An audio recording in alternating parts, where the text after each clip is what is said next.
sa buhay natin at yung kalakasan at yung kaligtasan na binigay niya sa araw na ito para sa ating buhay. Amen! Amen!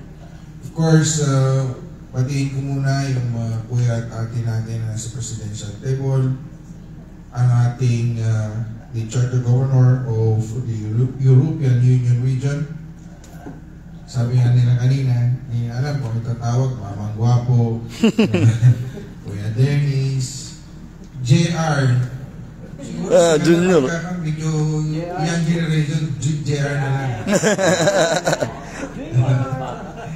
Ang ating Kuya Dennis Diveno, Mamang Guapo, ilagan. Gandang gabi po. The Charter, the new installed regional governor of Unified European Region. Sabi nga niya kanina, siya dating private lang nung siya nandito sa Modena. Ngayon siya po ay installed regional governor na.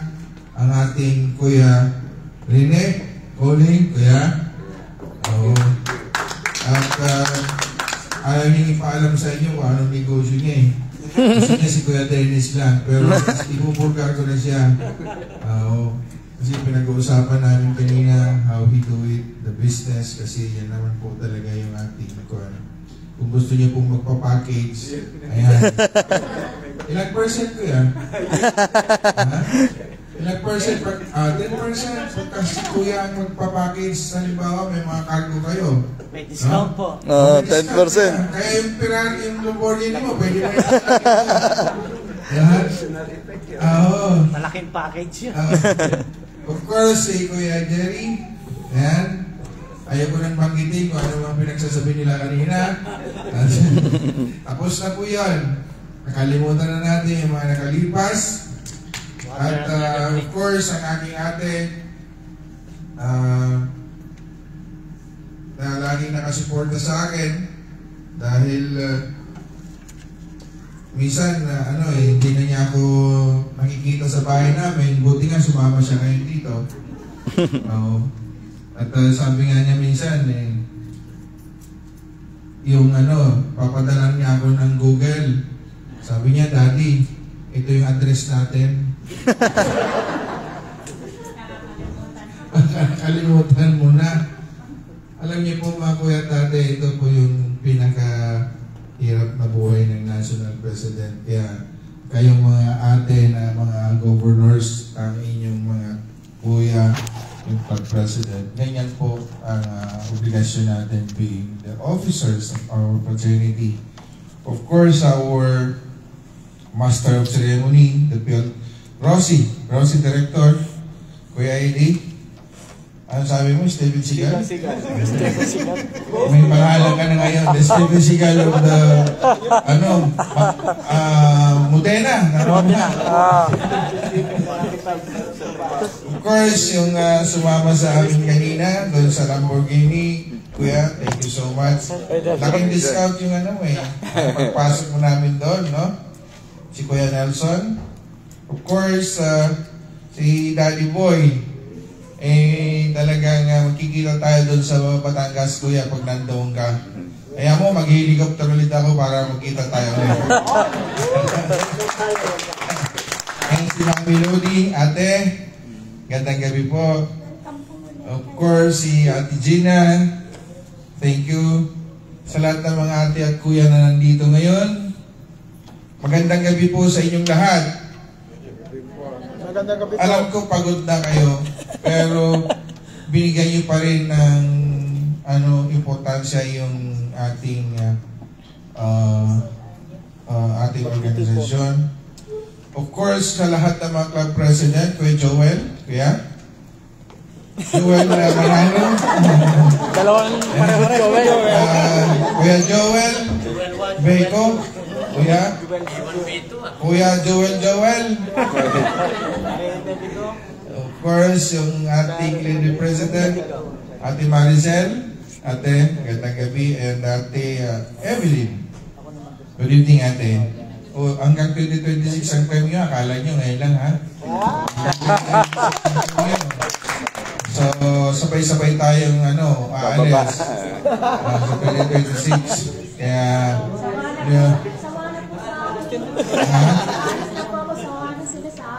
hindi. Ano yan? Kasi you are elected at alam nila na you are a good leader at alam ko susunod sa'yo yung mga members natin. Maraming salamat sa pag-accept nyo sa amin, no? Dito sa Europe, dito sa Milan, at sa Modena. At pasensya na kayo dahil yung oras, gusto man sana naming magtagal dito, kaso nga lang, yung oras talagang kulang na kulang.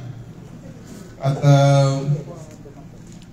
gusto ko sanang marinig ninyo na bilang inyong national president ay ginagawa natin lahat para sa ikakabuti ng ating organisasyon.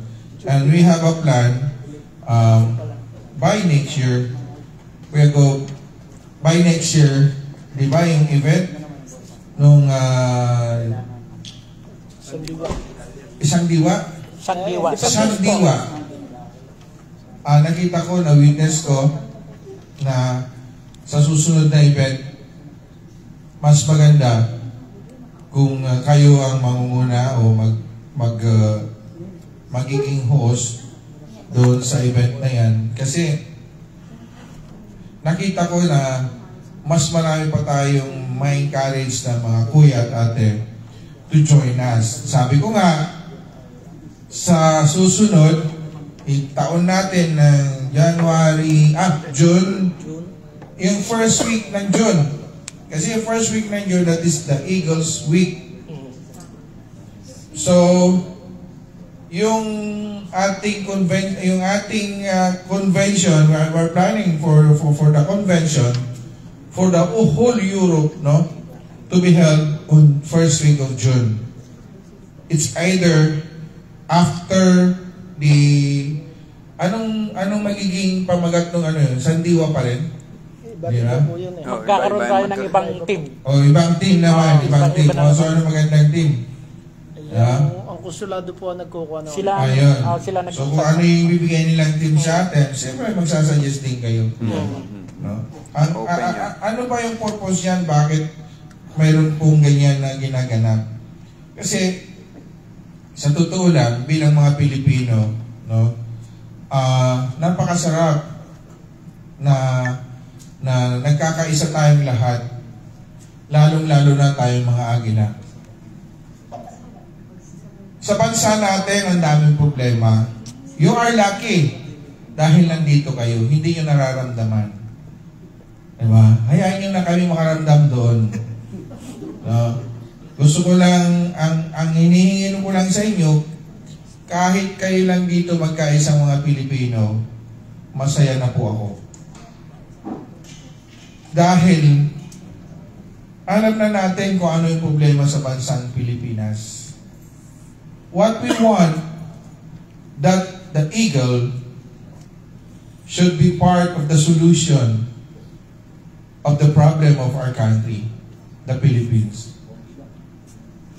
At nakita ko, nasabi ko nga, heaven, kayo lang dito sa Europe region, magkaisa ko kayo, matutuwa na ako. Nung nagkagulo itong organisasyon natin, bakit po nagkaroon ng problema? Dahil po sa mga tao na mayroong personal interest para sa kanilang sarili. Kasi po, nung po ako ay lumaban bilang national president, I want this organization na magkaisa ang lahat at magkaroon ng totoong mukha. Magkaroon ng tunay na kasaysayan. Hindi lang yung Agila ka, di mo alam ano ba ang inyong ipinaglalaban, ano ba ang direksyon ninyo, ano ba ang gusto yung mangyari. Bakit kayo naging Agila? Tanong ko sa inyo. Bakit po nga ba gusto niyo maging agila? Di ba? Lagi kong tinatanong yan. Sabi niyo, gusto niyo tumulong. Ang totoong pagtulong ay galing sa puso.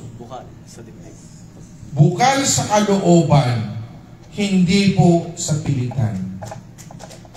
Dahil kung tayo napipilitan lamang na tumulong, huwag na lang po tayong tumulong.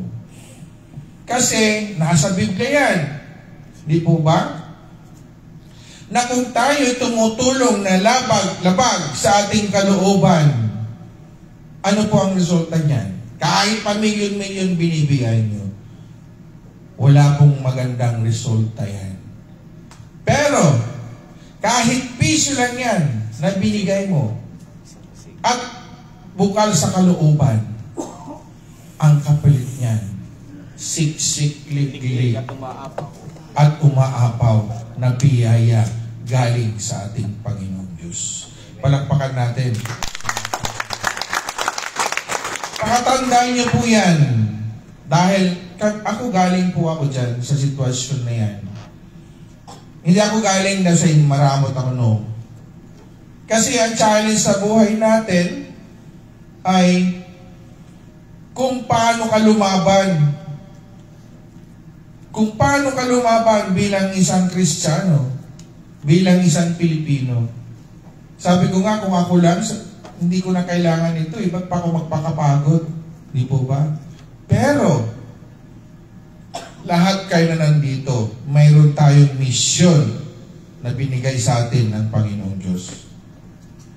Misyon na napakalaking bagay na dapat nating tuparin. Dahil, kung hindi nyo po ginawa yan, pakatandaan nyo po, magagalit sa atin ang Panginoong Diyos. Sabi ko nga noon, nung ako'y, bago po ako naging agila, ako po'y tumakbong mayor sa amin, sa Zambales. Sabi ko, pag natalo ako, aalis na ako, papunta na lang akong Amerika. Natalo nga ako. Umalis ako, punta ko ng Amerika. Pero sabi ko, hindi ako mapakali doon. 3 buwan lang bumalik ako ng Pilipinas. Bakit? Kasi hindi ko alam na mayroon palang mas malaking misyon na ibibigay niya sa akin. Dahil kung sarili ko lang, bakit pa ako babalik ng Pilipinas? Ang sarap ng buhay sa, di ba? Sumasahod ka ng magandang sahod. Maganda ang ambience, parang dito. Ako nga naingit ako kay Kuya Gob Rene. Di ba? Chill lang siya, oh. Di ba? Kay Kuya Jerry, kay Kuya Nelson, dapat ganyan. Di ba? Dahil pag-retire ka, si Daddy Boy. Di ba? Chill na lang. Di ba? Kasi alam nyo mga kuya at ate, ang realidad sa buhay natin, bakit po kayo nasama dito sa organisasyon na ito? Hindi po yan aksidente. Kayo ay guided ng ating Panginoong Diyos. Hindi po kayo aksidente na sumama lang kayo para lang sumama mag-charity work. Hindi po yun. Sa totoo lang, ako makakarating ba ako dito kung di ako gagila? Ngayon, sabi ko kay Kuya Rene, dati hindi ka naggagala. Di ba? Ngayon, governor ka na. Ikot ka na ng ikot. Bukas, nandun ka na sa Barcelona. O, di ba? Pero kung hindi ka agila, makakarating ka. Kahit di ko siya, di ba? Driver, punta ka doon. Pero dahil kinumit na niya yung sarili niya bilang agila, ganun din ang ating Kuya Mamang Gwapo. Kahit anong parte na ng Europe, iniikot na nila para lang po matupad yung mission na binigay sa kanila ng Panginoong Diyos. Pakatandaan niyo po yan. Napakalaking bagay yung ginagawa natin. Kaya sabi ko, kahit man lang sa Agila, magsisimula ng lahat ng kabutihan para sa bansang Pilipinas. We are not fighting this for ourselves alone. We are fighting for the future of our children. Kayo dito, okay na kayo eh. Wala na akong masasabi. Di ba? Sino pa po yung may naiwan na pamilya sa Pilipinas? Meron pa po ba? Oo. Siguraduhin nyo, dali nyo na sila dito. No? Eto, tandaan nyo. Sa akin noon, bakit gusto ko pumunta sa Amerika? Kasi gusto ko kahit yung mga anak ko doon na lang sila eh. Di ba? We are doing this for our children. Because these are the next generation na susunod sa atin. Di ba? Hindi sa personal natin yan. Again, kung personal natin yan, di ba? Bakit tayo nagpapakahirap? No, it's not. Kuya Nelson, no? Pasimple-simple na lang yan. Sabi ko nga sa kanya, Kuya, pwede pa magtrabaho, batang-bata pa, 56 years old pa lang. Di ba? Sabi niya, magdudubli na raw yung tax niya. Di ba? Baka yung lahat ng kinita niya pupunta sa tax. Kaya okay na yan. Parang sila ni Daddy Boy. Kuya Daddy Boy. Di ba ba? Oh. So kayo na nandito ngayon, pagbutihin nyo na po. No? Kung may pagkakataon na makuha nyo yung pamilya nyo dito, dalhin nyo na. For the places that I've been, which, no? Ito na yung nakita ko. Lahat ng opportunity nandito. Nag-uusap na kami ni Kuya Rene, especially sa business. Diba? Nag-uusap kami na tulungan nyo kami magdasal na yung business niya, yung ano yun, Kuya? Recruitment agency. Pag yan po ay natuloy, hindi na kayo mahihirapan na magdala dito sa pamilya nyo. Diba? Yung agency na ni Kuya Rene. So, kunting-kunti na lang yung pinaplansa natin. So, yun po. Malaking chance na marami, lalo na sa inyo, madadala nyo na yung mga kamag-anak nyo dito para magtrabaho. And I would like to suggest na dalhin nyo sila dito. Ako nga, kung may pagkakataon, lahat ng mga pamangkin ko, ipadala ko na dito eh. Diba? Kung hindi sila mahilig sa negosyo, gusto lang nila magtrabaho, bagay kahit saan naman yan eh. Kaya lang kasi, of course, sa bansa natin, magkano bang salary doon? Diba? Alam niyo ba magkano minimum? Sino dating nagtrabante doon? Kuya Nelson, sabi mo dati ka sa SSS, di ba? Di ba? 7 years sa Pilipinas. Anong salary grade mo doon? Noon ay maliit po. Oh, di ba? Actually, nag-umpisa ako, 8 pesos a day. Ayan. For that 8 pesos, no? Ako nang sundalo ako, alam niyo po magkano sa sahod namin? As private, 300 pesos a month. Ang meal allowance namin, 4 pesos a day. Pagkain po namin yan ng buong maghapon. Mayroon po kaming miskat na 1 peso, so 3 pesos lang yung gagastusin para sa pagkain. Ganyan kahirap during those days. Di ba? Eh ngayon, ang magkano na ngayon ng daily wage ngayon? 695. 695. 695 ang basic salary. Metro Manila yan. Metro Manila, may dalawa kang anak, nag-uupa ka, tingin nyo, kakasya? Hindi po. Kaya dinidiscourage ko yung mga nag-aagila na minimum wage.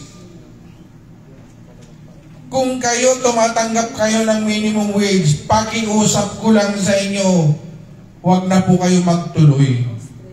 Kasi magiging problema lang kayo ng agila. Kung gusto yung tulungan na Agila, humingi na lang kayo ng tulong. Kasi 695, nag-overtime ka. O sabihin na natin, umabot ng 800 yung sahod mo. O, pamasahe mo. Diba? Eh, maghapon lang kakain ka, magkano isang order? Jollibee, magkano? Ha? O, turo-turo, kahit turo-turo eh. Ako, kumakain ako sa office, turo-turo lang eh. Nagpapabili ako sa labas eh. Pero may gitsandan pa rin yung ulam at saka yung pag-scanning. Diba? Kung pwede nga lang, sabaw na lang eh, no? Gawain mo siguro, kuya, nung estudyante ka yan. Ha? 50 kanin, penging sabaw. Yun. Naranasan mo pala yan, kuya. No? During those days talaga, punta ka sa karinderya, pabili po ng kanin, pahinging sabaw at tubig. Ayos na yan. Diba? O, sino nakaranas yan? Nung estudyante. Diba? Pero, nakita niyo naman yung result. Basta importante lang, kailangan dire-diretso lang tayo. Huwag po tayong, huwag po tayong titigil. Again, you are lucky dahil nandito kayo. At sa lahat ng napuntahan kong bansa, no? Ito yung pinakamaganda.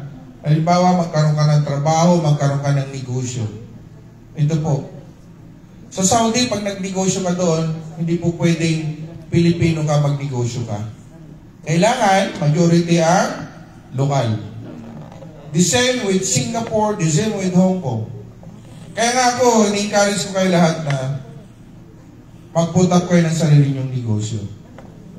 At huwag kayo magninegosyo na hindi kayo magmamanage. Diba? Dahil kung hindi, kahit ka mag-anak mo pa yan, di ba? Kasi ang magpapalubog sa'yo. Di ba? Kaya nga kami, sa national, we also include the financial literacy at yung kooperatiba natin. I would like to encourage you na mag-ano po tayo, mag-member po kayo sa cooperative. And I think, Kuya Jerry, siya po yung representative ng co-op natin dito para po sa lahat ng mga mag-member. Bakit po natin tinayo yung cooperative? Pwede rin pala yung cooperative magtayo dito sa Europe. Kasi ang alam ko, ang cooperative sa Europe ay nire-recognize at may mga subsidy ng government pag may cooperative dito. Registered lang. Registered lang. So, kailangan maumpisan natin yan. Kailangan maumpisan natin yan. Halimbawa kayo, naging membro kayo ng ating kooperatiba. Whatever happens sa inyo, may insurance kayo. Diba? Yung inyong monthly, annual dues na yung renewal ninyo, hindi na kayo mahirapan. Diba? Kung ano yung magiging dividendo mo, malay mo, maganda pa yung ano natin at mahilig kayong mangutang tapos marunong kayo magbayad, mas lalong lalaki ang ating kikitain doon sa ating dividendo. Kasi tayo din mangungutang yan. Yung pera natin, tayo din mangungutang. Dahil kung hindi kayo mangutang, naku, paano lalaki pera natin? Di ba? Yan yung inaano natin. Hindi lang lending, but of course, mayroon din tayong transport cooperative. May transport cooperative na tayo. Halimbawa, kayo, hindi ko alam kung halimbawa kayo magninegosyo kayo at ipapamanage nyo sa mga kamag-anak nyo doon. Diba?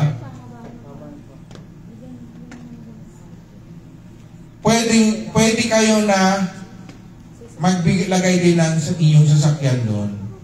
Halimbawa, wala kayong tiwala sa mga kamag-anak nyo, pwede ninyong ipamanage doon sa ating kooperatiba.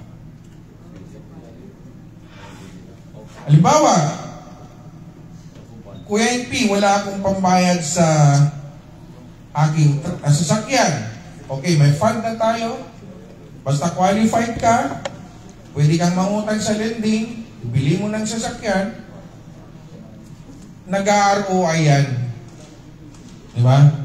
Then, the cooperative will manage your vehicle. Yan po yung ginagawa natin.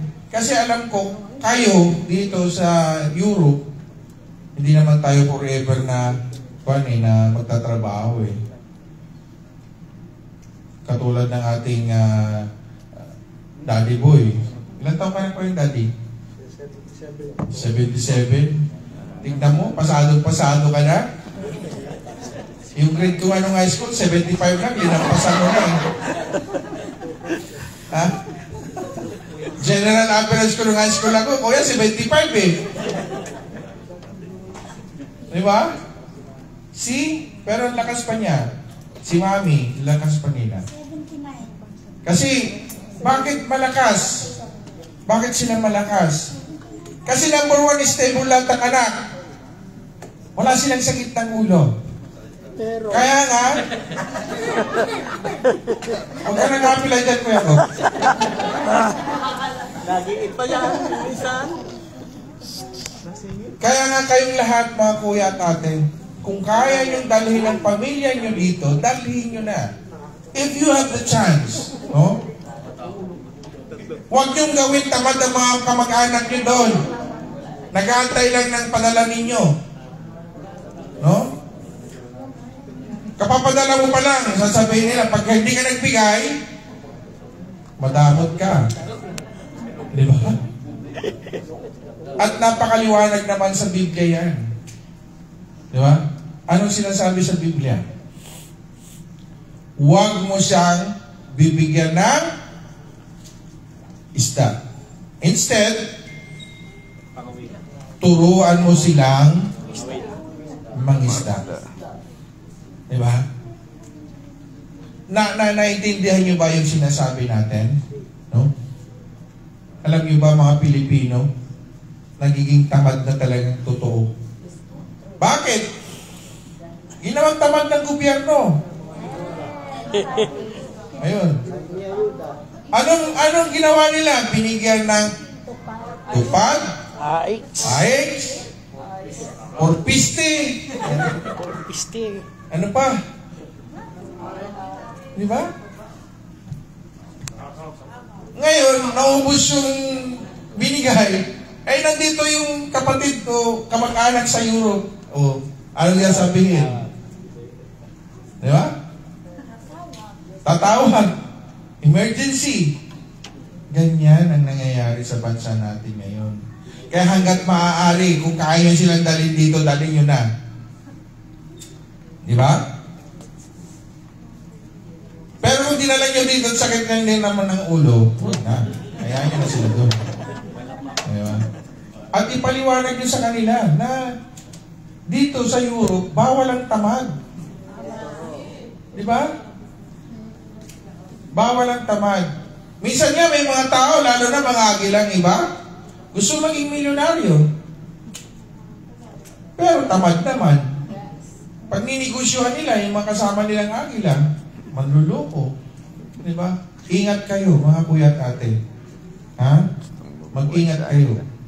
Tandaan niyo po yan. Ngayon, nagkakaisa na yung Europe region. Tingnan niyo yung dalawang governor, nag-uusap na sila. Pero nung unang punta ko dito, magkahiwalay pa yan. Di ba? But this time, pati si Pastor,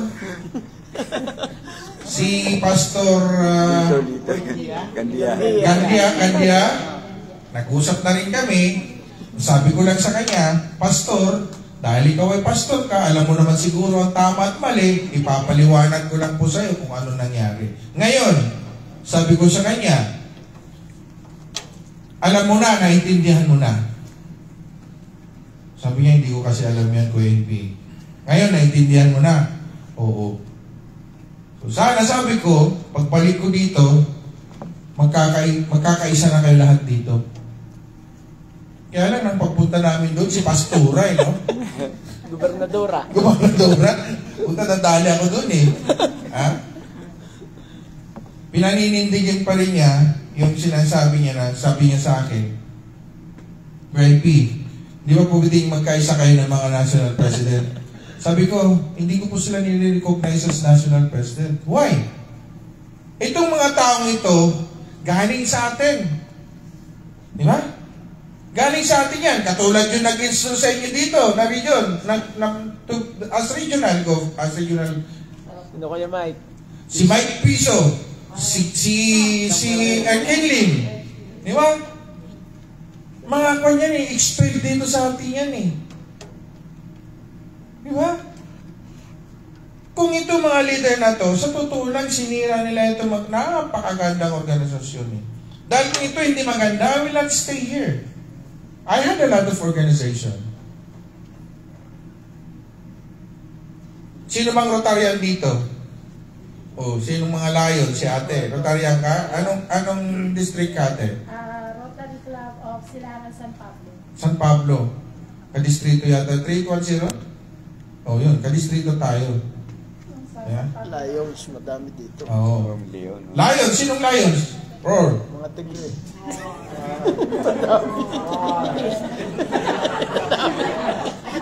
Roar ka ba ate? Leon. Ha? Ha? Leon. Ha? Yok.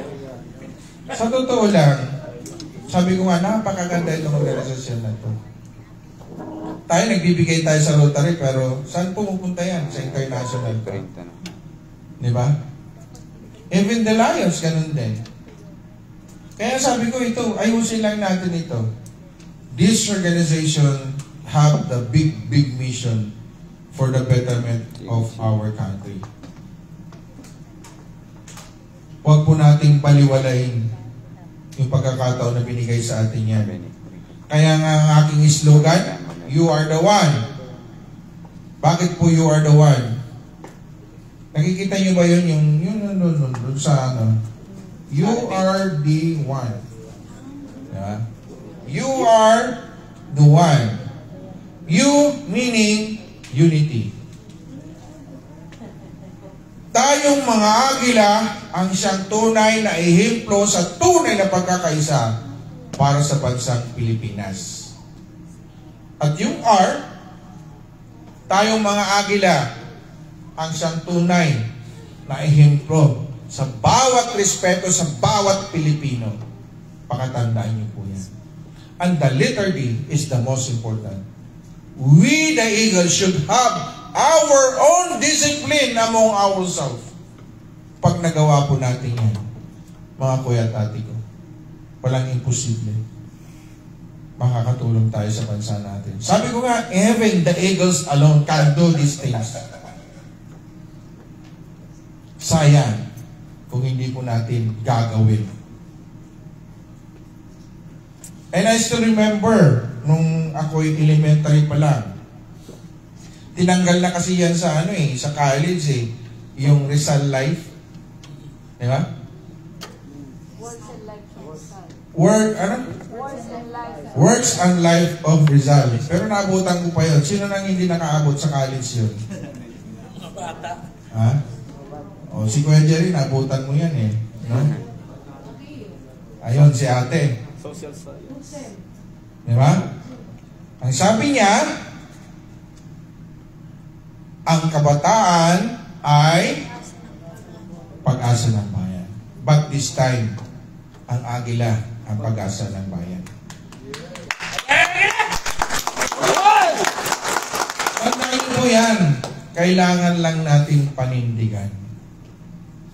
Ako nakita ko na for the next, anong tawag niyo doon kuya?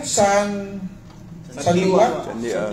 For the next Sandiwa event, nakikita ko na kung nagkaisa ang lahat ng mga agila. Makikita ko na mamumulaklak yan sa event area, puro agila. Sabi ko nga kay Kuya Gobe, habang kumakanta kaming tatlo doon sa gitna, lahat ng mga members unti-unting lumalapit. Di ba? Gusto mo nga sana yung gabi yung mangyari, yung nag-aagaw ng dilim at liwanag, tapos lahat kayo may mga kandila. Di ba? Candle is sign of unity. Di ba? Habang kumakanta kami tatlo, lahat ng mga agilaw, manggagaling kung saan-saan, nagsusulputan yan hanggang sa makarating sa gitna. At lahat kayo may dalang kandila. Doon natin makikita ang tunay na unified at unification dito sa Europe. Yan ang pangarap natin for the next few months. Mabilis lang yan. Diba? Mabilis lang yan. Mga kuya, lahat tayo, ngayon pa lang, paghandaan nyo na yan. Mag-leave na kayo. Lagay nyo na doon sa kalendar nyo. Diba? Lagay nyo na sa kalendar nyo. Makikita nyo yung tunay na pagkakaisa ng Pilipino. Ngayon, yung mga invited na mga ibang group, bigyan nyo rin sila ng kandila. Di ba? Pagkaisay natin ang buong Pilipino dito sa Europe. At sinong gumawa niyan? Ang ating organisasyon, the Fraternal Order of Eagles, Philippine Eagles. Napakasarap yan. Napakasarap yung pakiramdam pag nagawa natin yan. At matutuwa sa inyo lalo mga consul dito. Diba? Even the government. Kausap ko nga si Councilor Dayan. Tama ba yun yan? Dayan. Sabi niya,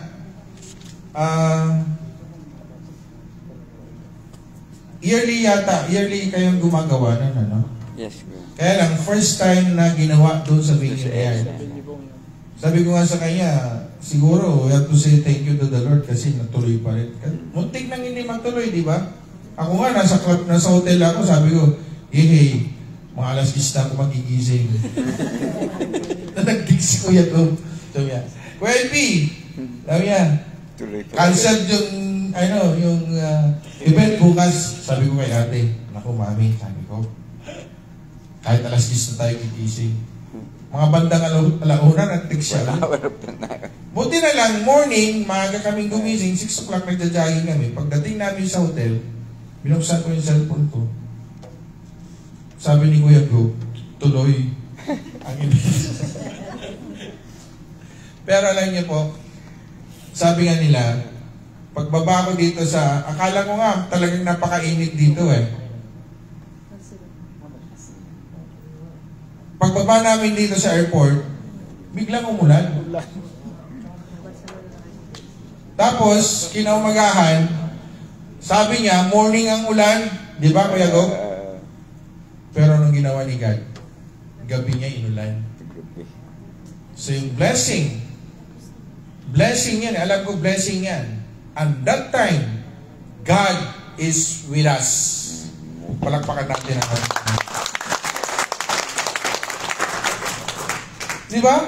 Tapos yung weather condition na sinasabi nila na talagang malakas, bagyo talaga, ginawa niya sa gabi. Di ba?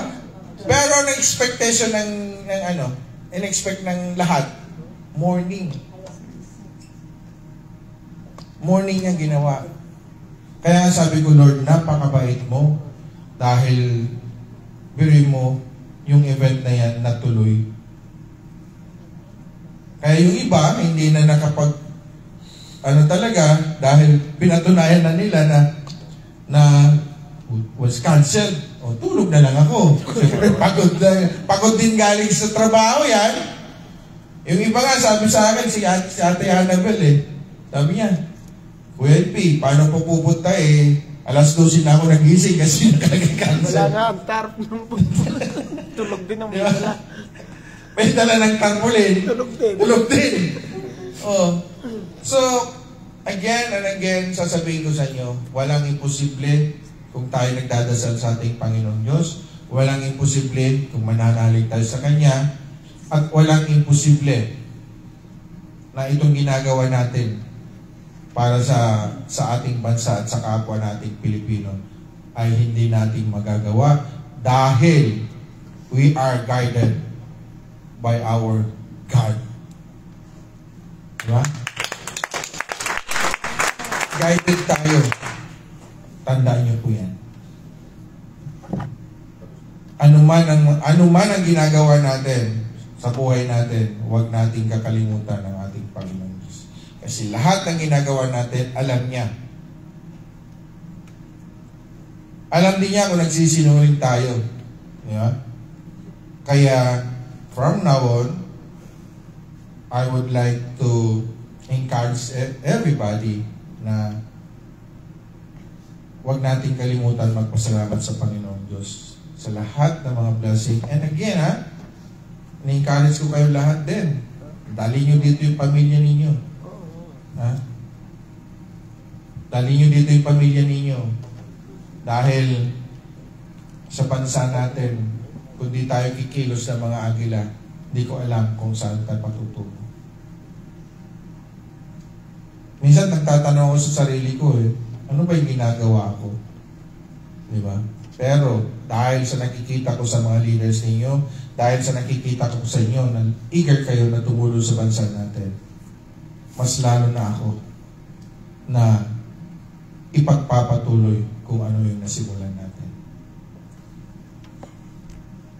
I hope na yung mga lahat ng sinabi ko dapat lagay sa puso at sa isip at isagawa natin. At ang Panginoong Diyos ang kikilos in favor of our life. Walang imposible. And I know God is here tonight. Amen. Naniniwala ba kayo? Amen. Diba? I feel that God is here tonight. Kaya lahat kayo dito ngayon, blessed na blessed. Tandaan niyo po yan. Amen. Hindi po ako nagsasabi. Sabi niyo, ba't naman ganyan si Kuya Edpi? Kala ko speech lang. Pero sasabihin ko sa inyo, wala po sa isip ko kung ano yung sinasabi ko this time. Gusto lang niyang iparating sa inyo na mahal niya tayong lahat. Tandaan niyo po yan. Hindi lang yung sasabihin natin kung ano yung kailangan natin gawin. But the most important, yung pasasalamat natin sa Kanya. Diba? Napakasarap yung pakiramdam na kung ang Panginoong Diyos dala-dala natin kahit saan. Diba? And I know, again, all of you are blessed na blessed. At lahat ng ating ginagawa araw-araw, tinitingnan niya tayo. Congratulations sa inyong lahat. Kailan bang anniversary niyo, Kuya Ko? Nakapasa na yung po. Ako, sa 19 pala, no? Ang European. Ang European po ay 15. Oh, kasama kayo na, di ba? Hindi po, ang club po namin, ang ito ay 7 years. Oh, yung region. Ang region po, itong July 15. July 15. Opo. May, nagagalit niya sa akin Gusto niyo mag-extend? Sabi niya, Kuya Edp, dumating ka nga dito, yung anniversary na namin, lalayasan mo naman kami. Pero, hindi ko kasi alam, and I'm very sorry dahil after galing kami dito, mayroon na naman po kami next na pupuntahan. Pagbaba ko sa airport, didiretso po ako ng Cebu. From Cebu, didiretso po ako ng Hong Kong. From Hong Kong, didiretso po kami ng Thailand. Minsan nga, yung magahe ko, nagpapalitan na lang kami ni ate sa airport eh. Hindi na ako umuwi sa bahay namin.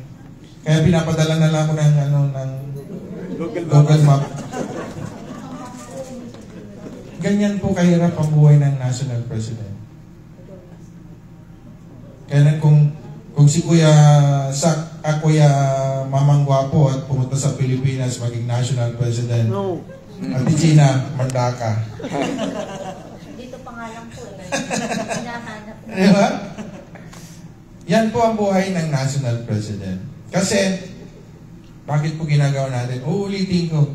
Kaya natin ginagawa natin dahil gusto natin tumulong sa bansa natin. Wala nang ibang tutulong. Tandaan niyo po yan. Kahit sa agila man lang, mag-start ng kabutihan. So, maraming salamat sa masarap na dinner. No? Pasensya na kasi yung mga dessert talagang matamis na matamis eh. Ganyan katamis ang pagmamahal nyo sa isa't isa eh. No? Palakpakan natin sarili. Marami pang sobra dyan. So, pwede pang Sharon. Diba? Dating gawin. Actually, yung mga pagkakataon na to, no? Bagay sinasabi naman ni Kuya Gob na from time to time, meron kaya kayong event dito. Opo. Monthly po kami May monthly, kayo. Celebration. Basta, ganito, yung monthly meeting ninyo, naka-mindset na tayo doon. Di ba? Kailangan, being a member, kailangan, may monthly meeting kami. So, yung 2 oras na pagsasama nyo, napakalaking bagay yan. Yung malulungkot ka sa buhay mo pagkatapos ng trabaho mo, di ba? May ibsan yan. Yan lang naman ang dahilan kung bakit kayo sa totoo lang, no? Sa dami nyo ngayon, magkakapatid, magtutulungan. Pero kung mag-isa ka, pakalungkot ang buhay. Katulad ni Kuya Jerry, mag-isa yan. Pero ngayon, marami na. Di ba? The return of the comeback. Diba? Oh. Ganyan nila in-embrace yung katotohanan. At si Kuya Gob Rene, he witness kung ano na tayo ngayon. Dumating siya sa office, tinignan niya, totoo ba talaga tayo? Sino na po ba nakarating sa opisina natin? Kuya Gob, Mamang Gwapo. Si Kuya Jerry, hindi ka pa nakating, no? Pag umuwi kayo ng Pilipinas, dumaan kayo sa office. O, sino pang walang ID dito? Ayun, si Kuya. Bakit kaya wala kang ID? Ha? Hindi, baka naman dala na ngayon. Last November 1, hindi pa po nadating. Baka dala ngayon. November 1? Na natatanggap. Wala words. Sabi ni Kuya Gob. Ha? Hindi daw kasama ng sabi ni Kuya Gob. Ewan ko na. Kunin mo yung pangalan. Mamaya i-check ko yung data. Kasi, diyan ako galit na galit eh. Kasi yung ID natin, within 5 days kailangan makuha ninyo. Diba? Wala ka pa rin ID ate? Hindi, asawa ko. Si Kuya, malamang hindi mo nilagay yung tamang pangalan mo doon. Kaya nawawala. Balik dalawa. Ha? Kuya, pakicheck mo nga. Pakibigay mo yung pangalan mo kay Kuya Boris, Kuya. Ha? O kaya mag-fill up ka na ngayon ng application form para ibigay mo sa kanya. Meron na po, okay na. Okay na, Kuya? Naiwan lang. Ha? Naiwan nga lang doon. Lagi pong kumpleto yung mga yan kung ipasa namin. Okay. So, renewal din yan naman yan, di ba? Hindi po, bago po siya. Bago! Bago po siya, nung last November 1 po na... Kaya pala, baka yung papel mo, Kuya, sa mga namas ate yan. po, meron talagang hindi Kung saan-saan nagpupunta. Pero ikaw, hindi ka naman nagpupunta kung saan-saan, ano?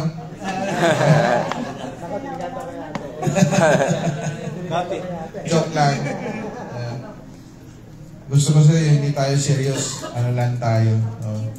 Anyway, again, thank you so much sa oras ninyo. Maraming salamat sa pagkakataon na binigay nyo sa amin. Hayaan nyo po, bilang inyong National President, nandito lang po ako sa abot ng aking makakaya na may tutulong para po sa ikakabuti nating lahat. Again, mga kuya at ate, congratulations sa inyong lahat. I hope and pray na pag-uwi natin will be safe and God bless us all. Maraming salamat. Magandang gabi sa inyong lahat. Mabuhay ang Agila.